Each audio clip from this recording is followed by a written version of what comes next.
So I'm an orthopedic surgeon. I spent 25 years in the Army. Was at Walter Reed, chief orthopedics, and ran the amputee clinic there when I was there. And then I spent 25 years in academia, both UT Southwestern in Dallas and at the University of Florida.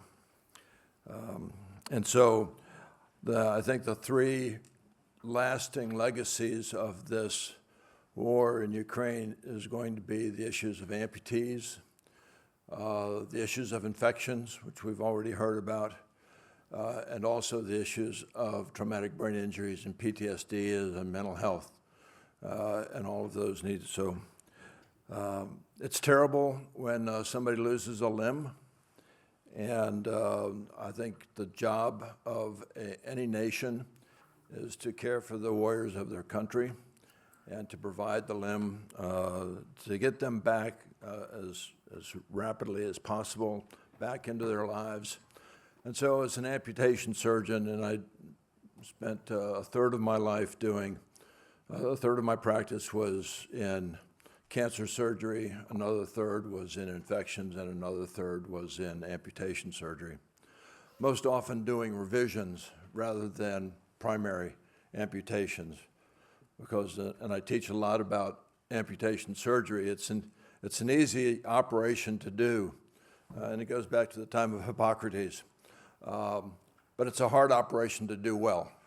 And I think this is also another one of our challenges as I've been through the hospitals and met with my surgeons and been in the operating room in Ukraine. And in the words of my prosthetist, who's the best I've worked with in years over my career, you give me a good limb and I can get you a good prosthesis. Give me a bad limb and it's going to be impossible to really fit that. And so one of the questions that I have for our panel is, what is the incidence of revision of amputations in Ukraine when they present to the prosthetist? How many of them do you have difficulty fitting a prosthesis, or if there are anatomic issues with it or pain? Can you speak about that, each of you?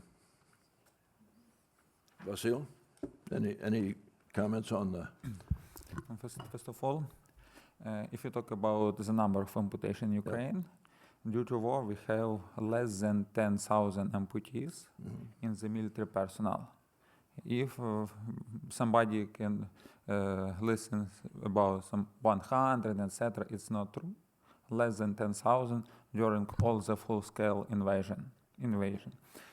So the problem with amputees, if we compare the problem with like antibiotic resistance, infection control, and treatment with patient with traumatic brain injury, etc., is not a so huge problem in amputees. But we still have problem of multiply operation which performed in our hospital due to also antibiotic resistance. Also, when some surgeon not enough qualified, was mentioned, Alexander Linchevsky, perform amputees, and some prosthesis tried to fit prosthesis, and patient have some difficulties, and this patient come back to surgery. And in this case, we try to establish some like roles, but often patient have not only amputees, but more complex trauma, and they go to the hospital, which can manage with more dangerous and light treating trauma. But in this hospital, we can, in the hospital, traumatologists or surgeons are not so qualified to perform amputees. David, could you tell us what your experience is with dealing with discussing patient issues with surgeons? We're just such a lovable bunch, and we're so easy to get along with.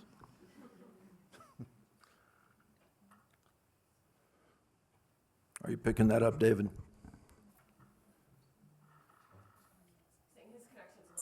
Yeah, I'm sorry. I just sent a chat in because I just unfortunately arrived at my location and I'll be switching back on to another Wi-Fi. So can you hold that question for about 5 minutes and then I'll come Certainly, back? certainly. All right, sorry about that. Thank you. Going back, what is the coordination with Protez Hub? What's the relationship between the Protez Hub and Protez Foundation?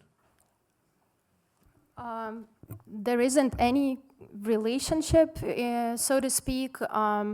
Protez Hub is more of an initiative that's not fitting the patients. We are working on systemic changes rather than on focusing on specific number of patients to fit. And this is why we never provide the number of patients that we fitted as part of the trainings that we have developed and conducted, because even though there are close to 1,000 patients now, for us, our impact is measured in all of the patients in Ukraine who have limb amputations, who were impacted by the changes that we were able to introduce systemically. That's our main approach. Another thing too is that I wanted to add, it's too far, that I wanted to add to the previous topic about the complexity of trauma, right? Is that some traumatic amputations are very complex. They are so complex, especially due to tourniquet syndrome. You've seen the prevalence of that is around 40% now, between 30 and 40%, that those amputations are very high-level amputations. And those patients may never be able to be ambulators. They will never be able to effectively use prostheses. And here comes an ethical component, yes, and a component of human dignity too, where a professional, a true professional, should be able to find a way to say no to a patient rather than give a false hope. Because standing on stubbies for 15 minutes is not being a prosthetic user. So if you can shoot a quick video of a person walking on stubbies for 15 minutes, it doesn't mean that that person will be a successful prosthetic user and will actually benefit from that approach. Many professionals who work with war amputees in Great Britain and in the US, including Walter Reed and the DMRC Center in Great Britain, they say that it's better to start working with the patient off the bat on becoming an effective wheelchair user rather than giving the patient a false hope. This is why I asked VASYL about mental health at the very beginning, because that's part of the ethical approach and a very psychological type of issue that exists today. Thank you. And I totally agree with the issues of the tourniquet syndrome. You're left with a very high amputation of the femur and of the humerus, but we now have intraosseous prostheses. What is the status of the intraosseous prosthesis in Ukraine at the moment? Who's that question for? Does anybody have any? Well, I think that for the patients who have a amputation related to a tourniquet syndrome, they are left with a very, very short residual limbs. This is the best indication for an intraosseous prosthesis. Oh, you mean osseointegration, right? Osseous integration. Yeah. I can speak to that. If you can speak to that as well. Okay with that? All right. I'll be quick. Osseointegration has been used in Ukraine, yep, yes. However, and the government of Ukraine, the Ministry of Health, has now introduced the regulation for the approach. However, that approach still needs a lot of support from external experts to ensure that that approach is applied strategically and effectively rather than like a Wild West type of approach. And that's a comment that I completely agree with. And if it is to be done, it should be done in centers of excellence with people who are understanding the procedure. It's very technically challenging, and they're very expensive. So, does anybody have any experience with immediate post-operative prosthesis fitting? Because this is a technique that I've used in my practice so that when an amputation is done, especially lower extremity, I, along with my prosthetist, will put a temporary prosthesis on them in the operating room so that they wake up with 2 feet under the sheets, all right? This is not something that's radically new. This was developed by a Polish surgeon by the name of Weiss back in 1947, and it was picked up in the United States. But the advantage of this, now you also use it for an upper extremity, is that the patient gets up and walking the next day. Weight bearing, just touch weight bearing on the thing, and that cast is changed every week. So as the limb shrinks down, with our goal being at the end of a month, the patient will be in a temporary prosthesis made out of fiberglass and plaster and the normal components, but be able to stand up with a temporary prosthesis that they can take on and off. The wound is healed, and their full weight bearing is tolerated. And so, and that is, I think, something that we're not taking enough of an advantage of in Ukraine. What it requires, though, is that there is close coordination and communication between the surgeon and the prosthetist. On one of my trips when I was in Dnipro, at Mechnikova, I asked the surgeons there, where's the prosthetics? And they said, they all left Dnipro at the beginning of the war. I went, really? There's nobody in Dnipro, big city, that's doing prosthetics? He says, yeah. So then I went over to Hospital 16 and talked with another surgeon and says, oh yeah, they're right across the street there. So there's a lot of communication about this. And you know, in the United States Army in World War II, we had a couple of specialized centers for amputees. It was Walter Reed, and there was West Coast as well. In Vietnam, we had our Amputee Center of Excellence at Valley Forge. So everybody in the military who had an amputation went there. There's support among each other. They challenge each other with this. And then in Iraq, Afghanistan, we had Walter Reed, San Antonio, and San Diego were the centers of excellence for this. And I think there's benefits of being able to have these types of activities centralized, especially for the military, because you want to get them up and move. I've always told my amputee patients, you're not disabled. You're differently abled. But and I don't give them a parking pass so they can go park close. I make them walk, all right? I make them walk, and that's good. Since we're in the panel, I want to add something to that.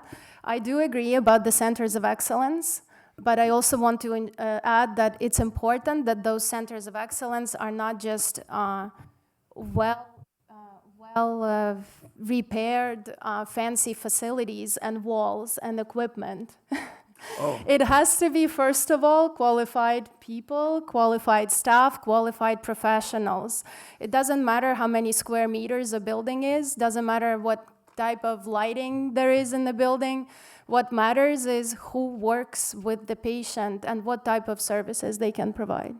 Well, and I completely agree with this, because in Lviv at Unbroken, St. Panteleimon, First Medical Union, they moved the prosthetics center 5 miles down the road. No, one mile. No, it's longer than 1 mile, because I've traveled that road. Well, it depends on where you come out of the hospital, but it's not in the same place. And to get the prosthetist back and forth is difficult communication.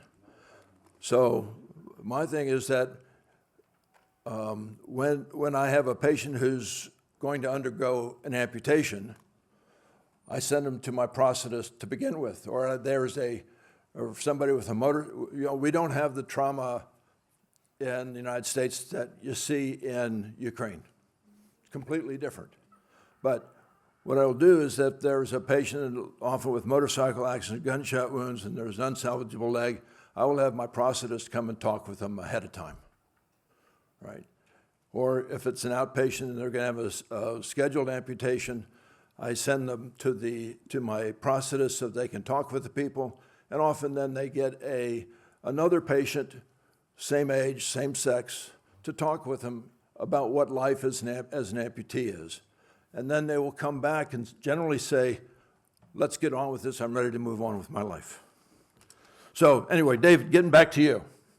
Yeah, and again, I apologize for Oh, the delay. I'll just, again, just appreciate the opportunity to participate. I am away, so some of this hopefully will come through clearly. It's a lot easier if I had to just cross the Charles River to be there in person. So I appreciate everybody's effort, and for the part of the talk I heard earlier, I really appreciate everyone's comments. I'll just say from the perspective as a physical medicine rehab physician, I mean, I run the amputee program in Boston, and I think the idea that I would like to just bring to the conversation, which is brought out, is the actual benefit and goal to strive for improved multidisciplinary care. And when I use the word multidisciplinary care, it involves not only the surgical team, but a physiatrist, physical medicine rehab physician, in addition to therapists and psychologists and nurses, and of course the prosthetist. When we created the interdisciplinary ICANN clinic at the Mass General now close on 10 years ago, it was with the idea to bring state-of-the-art care to the patient when the patient needs it. And that sometimes involves pre-surgical consultation, post-surgical consultation, and of course, I think it's already been mentioned clearly, the role for longitudinal care. So providing a prosthesis without a plan for ongoing management, the changes will need to be made, the anatomical changes within the patient's activities change, their desires change. So this has to be a multidisciplinary process, but also based on, I think someone it was in maybe one of the movies. We think of amputee care as a marathon, obviously with the Boston Marathon as our backdrop. So I'll mute off for comments for that. Thank you, David. I think Jared also had his hand raised, and thank you for your patience, Jared. Go ahead. Yeah. Oh, it's totally fine. It's great to be with this group. And to be honest, I've really appreciated the talks that have been given before. I think it's nice to get some strong data behind this. It's one of the challenges in any conflict and in just in any scenario where you're working with rehabilitation patients is to have good data backing up, the future direction. So I wanted to second a lot of the things that have been said about building long-term rehabilitation teams. So thank you, David, for bringing that up. I think that's a critical part of this. And I think one of the things that we've seen in our work in Ukraine as well is this opportunity to build multidisciplinary teams that are stronger, not just on the prosthetic side, not just on that, but really engaging with the rehab medicine or the physiatrist as kind of the key quarterback, to use an American football analogy, that's directing and guiding that care. The surgeon obviously is a critical component. The prosthetist is a critical component. But somebody guiding and directing that long-term rehabilitation is a core part of what was established for us in the military hospitals here in the United States following Iraq and Afghan conflicts as well. And so it's great to hear this. And then the other thing that I'd like to comment on is the power of education, the power of training.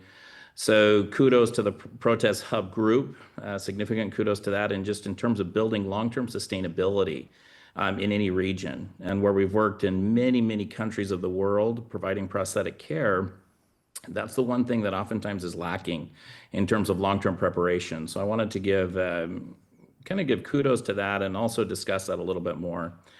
And not to steer the discussion in a different direction, but one of the things I also wanted to speak about was just enablement with technology. And so I wanted to get the perspective of the other panelists on how do we enable technologies? How do we use this opportunity to both not only establish a baseline level of care that's consistent, but establish a level of care that actually might supersede care that's provided in other parts of the world?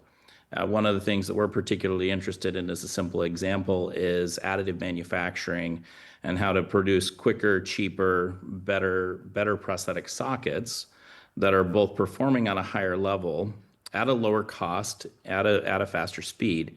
And so I wanted to talk a little bit about that, or at least ask for comments from other panelists as well.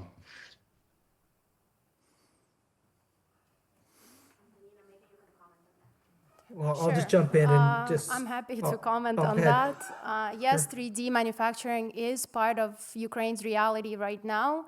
And there were a lot of attempts to introduce different types of 3D technologies in Ukraine.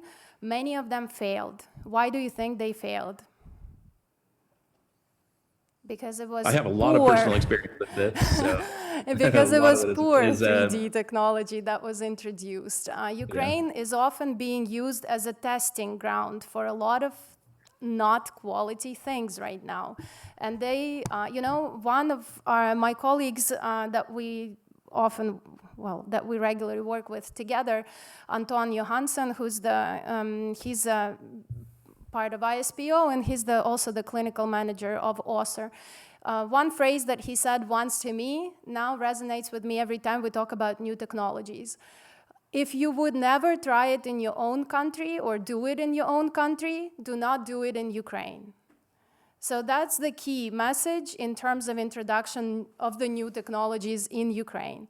If it has been tested, if it has withstood the ISO criteria, all of those other things that are in place already, by all means, please introduce it in Ukraine, and Ukrainians will try it and see if it fits the needs. If it doesn't fit their need, don't push it on them. Thank you. VASYL. May I add some? If you talk about 3D printers, I think that in Ukraine we have a number of 3D printers. We have like 3D laboratories in Lviv that is maybe the hugest in Europe. One laboratory can produce such number sockets that can cover all Ukraine's need. So we don't need additional 3D printers in Ukraine. And but if you talk about some like efficiency, financial efficiency, about cheaper, we should understand that this is like market, because government through the Ministry of Social Policy paid for the prosthesis. It pay more than 100 enterprises try to compete for this. And if you talk about cheaper, they are responsible for how it's cost, and his interest is to make this cheaper. But in other side, patient want to the best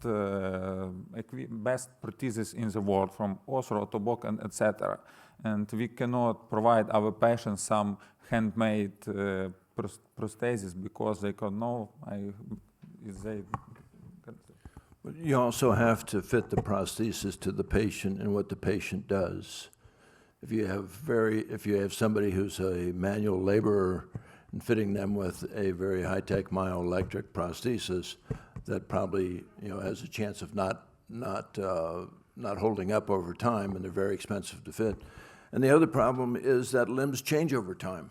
You have a limb that you fit initially, and that limb is going to change, whether patient weight changes, their muscular development changes. All these limbs continue to change over time.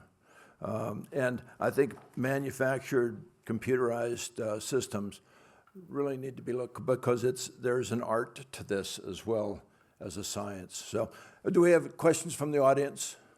I think David wants to comment. Oh, sorry. Okay, David, go ahead and comment. While you do that, I'm going to find a question in the Again, audience. I just wanted to sort of the pivot and the idea of using high tech, which has its place, but I think the real emphasis, and I think one of the real key messages, is that high tech is okay, but what we need is high touch. We need high touch, we need high quality trained physical and occupational therapists who work as part of multidisciplinary teams that can help people use technology, whether it's body powered, myoelectric, 3D printed, or what have you, but they need the training and the expertise. I think the key is that early rehabilitation, that early prosthetic rehabilitation will lead to early success, early adoption, and that will lead to greater use and less down the road of people beginning having difficulties, lower level of difficulties, but also keep their, be able to use their prosthesis. So I would emphasize on the high touch of both physical and rehabilitation therapists to excel at prosthetic rehabilitation. I have a May I- question. Okay. Go ahead. I want to continue.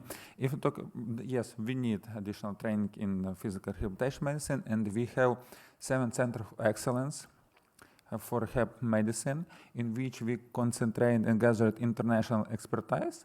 And the teams, multidisciplinary teams around Ukraine,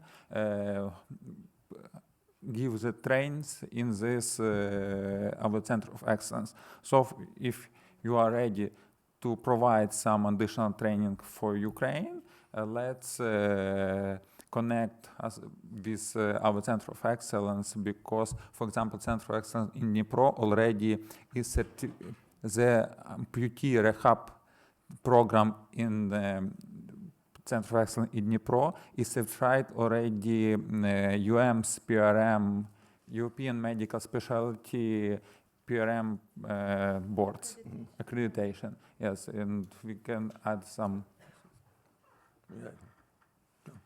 Yeah, so question for you, and I know it's very hard to answer this question, but we are in one of the best institutions in the world, educational institution, and we have a lot of willing participants from other institutions as well, like Baylor, Spalding here at Harvard, and there are many other institutions in the United States who would want to help, and some of them are already helping Ukrainian prosthetic efforts, and obviously the quality of care matters the most.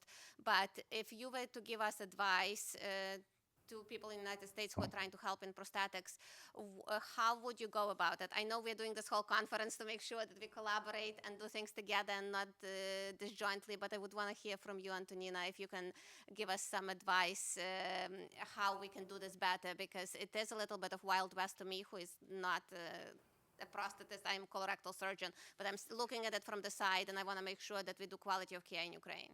How long did it take you to become a surgeon? How long? How many years? 20 years. How long does it take to become a physiotherapist in the U.S.?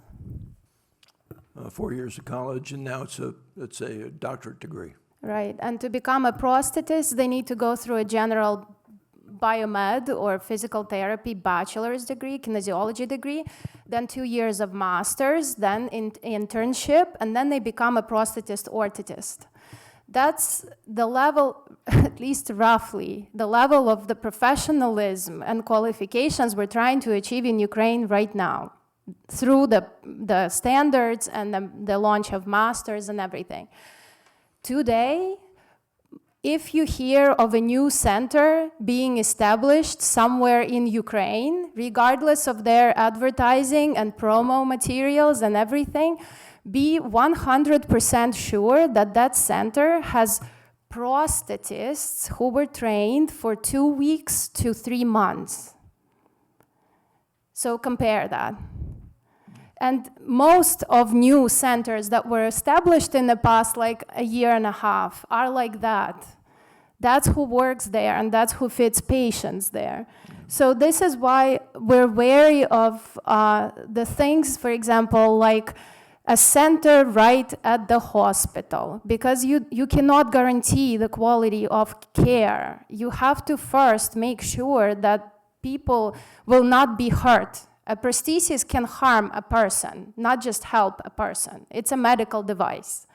So number one advice, invest in education of professionals, long-term education. If you can support those 4 universities, thank you very much.